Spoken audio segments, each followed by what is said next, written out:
each day. Where there's a will, there's a way.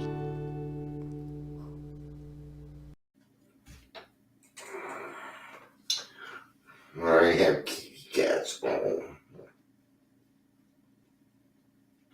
Why are you being so lovey already?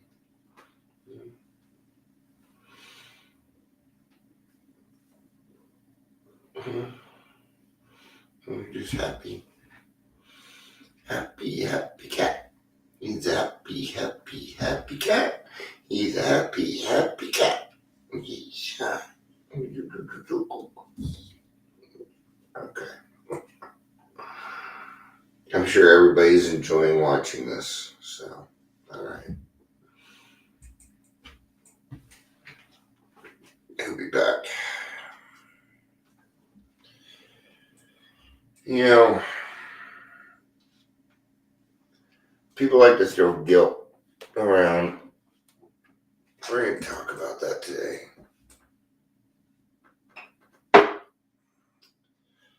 We're going to talk about that. Hopefully, Chad is working today. He probably isn't. Nope. It isn't. I did what they asked me to do. Still isn't working. Okay. That sucks. That's all right. I'll work with it.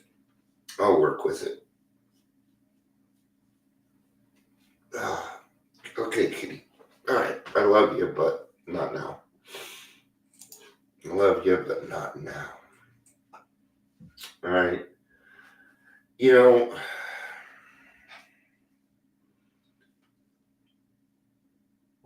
when someone is hurting,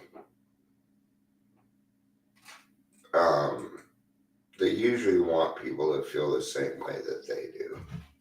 They don't know it, they won't admit it, but yeah, that's usually, well, you're not going to understand unless you feel the way I do. And, you know, that isn't always true, but when you're in the moment, gosh, it can feel that way. Again. Hi, welcome back. Get to make biscuits on my shoulder. Biscuits on the shoulder. Welcome to the Daily Trudge. My name is Dion. This is Roman. He's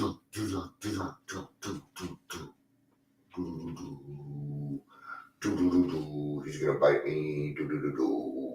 See, told ya. Alright. If you're here, ouch, please say hello. Or you're watching the live or the rewatch. So, what we go through, I guess I should start doing my hair in the mornings again. That means wet it down. We already come with enough shame and guilt. We don't really need it from other people. And shame and guilt can be useful feelings, but not really.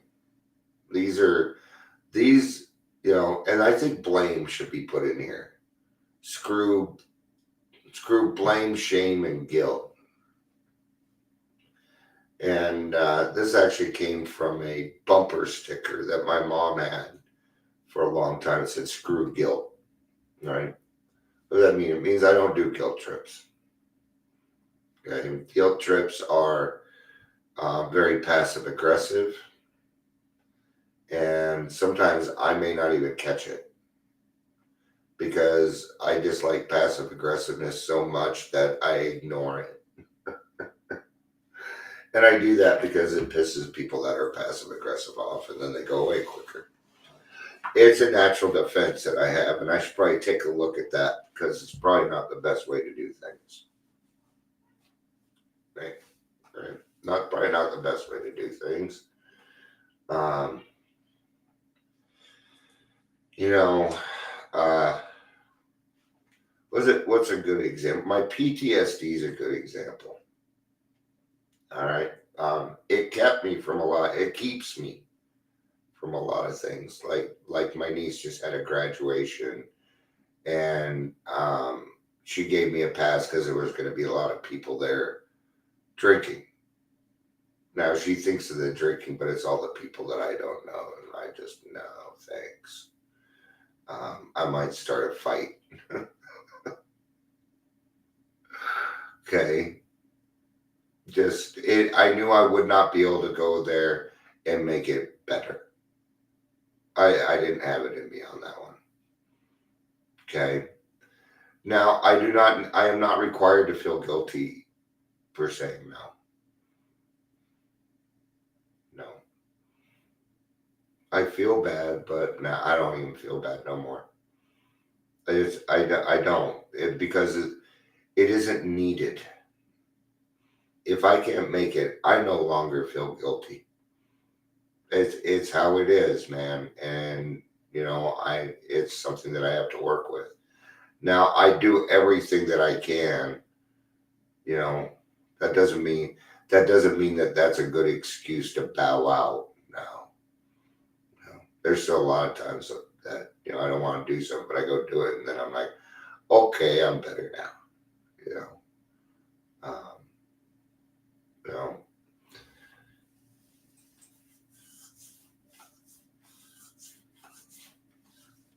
The one guilt thing that seems to happen a lot is you did something to me, and you know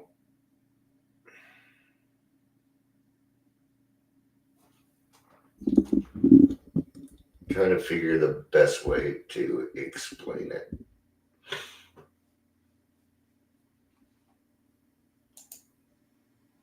Good morning, Lori.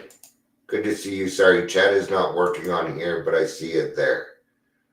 So I'm going to take a different angle at this, see if that part comes to me.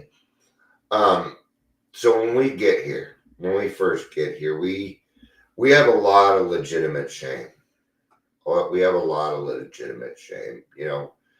I did, and I went through. I did some things I was very, very shameful of. I felt guilty for being a horrible father and a horrible husband. So I had to work on the steps. Okay, and I went through the steps, and I healed. And what I did is I took that shame and that guilt and I turned it into experience, and then God was able to turn it into gold for me. Now, my shame and guilt is actually part of my experience. It isn't something that's going on right now. Right? I was a bad father. I'm not that person anymore. In fact, I'm gonna have all my grandchildren here for the next 2 days. It's gonna be a fucking madhouse. By Thursday, I'm gonna be going crazy. It's okay. I'm thinking, should I even bother cleaning it up? Because they're just gonna wreck it. They're just gonna wreck it. But I will. I'll clean up. And I feel like sometimes we don't quite clear away the wreckage of our past, and something arduous comes up. This is what seems to happen to me with some of my friends.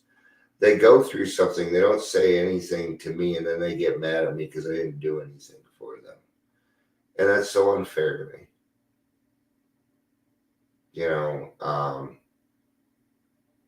And it happens quite often, and it's kind of why it's coming up. I mean, I'm gonna move on. I don't have a choice. I've got to move on. And anybody who's left my life, you're welcome to come back. I may not treat you the same. Okay? I do provide unconditional love, but I have boundaries. My unconditional love is not a weakness. It's courage. I do that so I can continue helping people. I utilize unconditional love so I don't hate. Because I don't want to hate. I'm not I don't I'm not as helpful when I hate. Not as helpful at all. Okay? Because my joy and my hate they can't live in the same room, man. They don't get along. They're like oil and water, right? But you know, the part I don't like if I hurt you personally and I don't know about it, then I don't know about it. Which means there's a good chance it didn't happen. But if I don't know, I don't know. And sometimes I have, like this happened with my wife, where I've hurt her feelings and I didn't know, but she told me so that I could be aware of it. Now, isn't that a lot more? And then the next time it happened, I caught it. And I said, "Oh, that's exactly what you were talking about." She started crying. She's like, "Yes," because she felt better. That's what we call justice. Okay. I don't mind being wrong, but I'm not going to admit to shit that I didn't do wrong either. I'm not going to do that. Okay. Whenever we're doing this, when this comes out, I'm applying shame, blame, or guilt. And I can't look at it. By the way, I didn't send that letter yesterday. I decided not to. All right. I met with my sponsee right after that, and we were reading, and God told me while we were meeting, no. So in fact, here I need to.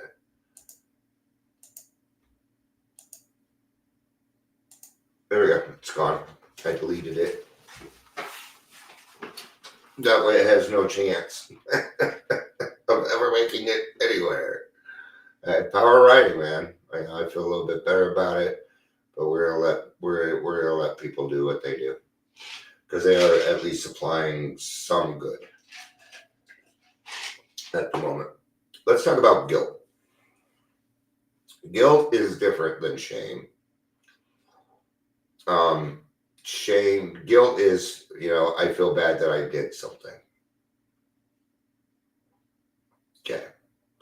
You usually feel it in your gut. Guilt is a little different because it also works with your intuition. Okay. You can feel guilty about something before doing it. This is called your intuition. These are your morals. And guilt is a part of your morals, is a part of my morals. It tells me not to do shit. Okay? So I don't use guilt. What I use it is as a thought process. If I do this, I'm going to be guilty of this, and I'm not willing to accept that consequence. That's it. That's all I use it for. Okay? Now, what I cannot use guilt for is when it comes to other people. Okay? I don't get to assign blame. And I tend to forget that, just so you know. I tend to forget that. Okay? There's a balance in there. So, it's when I'm feeling guilty about something, or what happens sometimes. I feel guilty about something that I did, but I'm not really seeing it. So that guilt turns into blame, and then I blame somebody else for doing something to me, even though they really didn't. It was a setup, okay? And it happens in the mind, and it happens very quickly. And I know because people do it to me all the time. They will find a reason to hate at the moment, and I seem to be a good reason. I think it's because I'm a forever person. You can get mad at me and whatever, and I don't care, and you can come back and still do whatever it is you need to. I'm not going to bother you, but I will no longer trust you. I can tell you that. Okay? I will still love you, but I will no longer trust until I might, but it's going to take a lot of action. It's going to take a lot of action for me to trust you again. Okay? Especially if you play around with my feelings. Okay? The worst is being blamed for shit you never did. The worst for me. This is the worst. Hi, Ingrid. How come it only works on there? It drives me crazy. I'm just checking that again. Hi, Ingrid.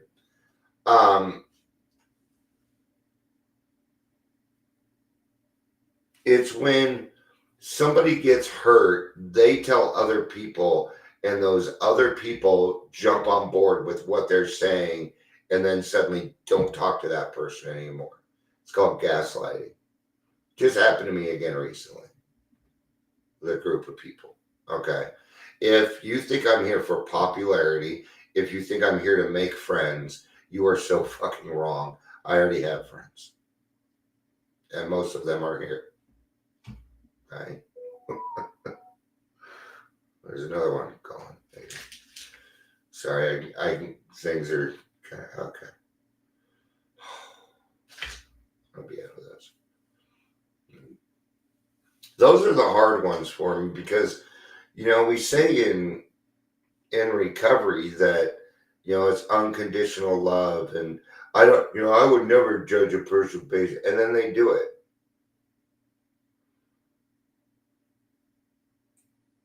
And they do it because their sponsor said to. Well, I'm no longer talking to that person, so I don't want you to either. I would never, ever, ever fucking tell my sponsor that. No. I don't work that way. I never have. Even when I was drinking, I used to tell my children, I would tell them, hey, my mom and I are fighting right now. Okay? But that doesn't mean you guys are fighting with my mom. That's just between me and my mom. So don't let our argument disrupt your relationship. Even when I was drinking, I would tell you that. Because the way it was in a form but it was manipulation when it came down to it. Yes, I sounded but it was manipulation. Okay.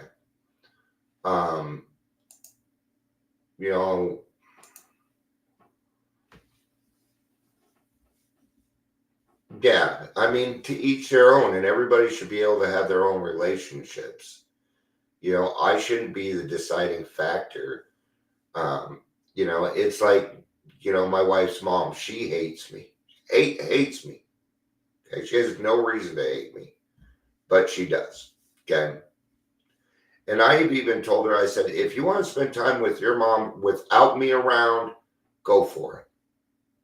Yeah, I'm not required. And she tried that, and it still didn't work. But, we tried.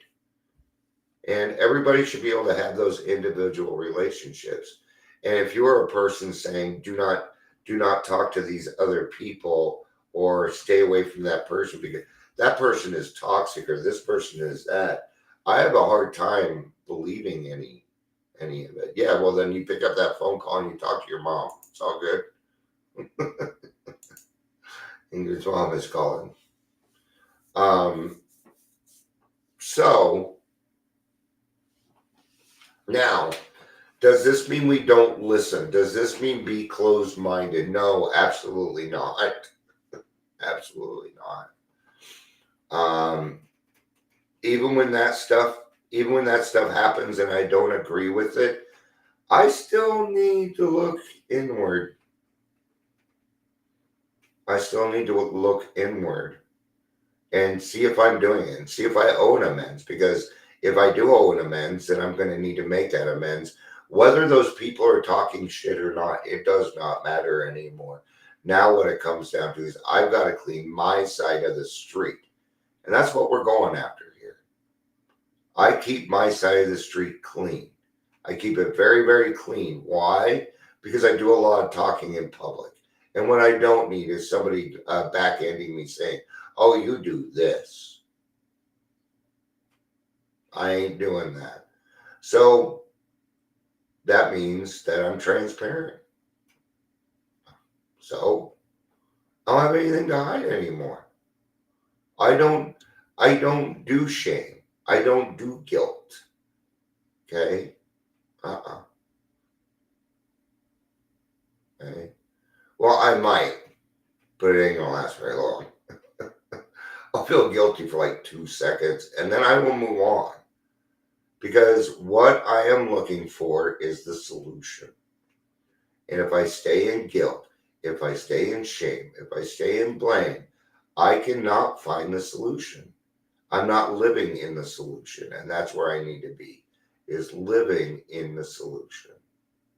Being a part of making things better in this life. Right? All right. And Lori, if you're still on, that's a heck of a hit. It is. I didn't know her very well, but it sucks. We lost a good one last night. We lost somebody with a very, very big servant heart. I didn't know her very well. I only met with her twice. But I already missed talking to her and I just sent her an email. Now I know why she did right back.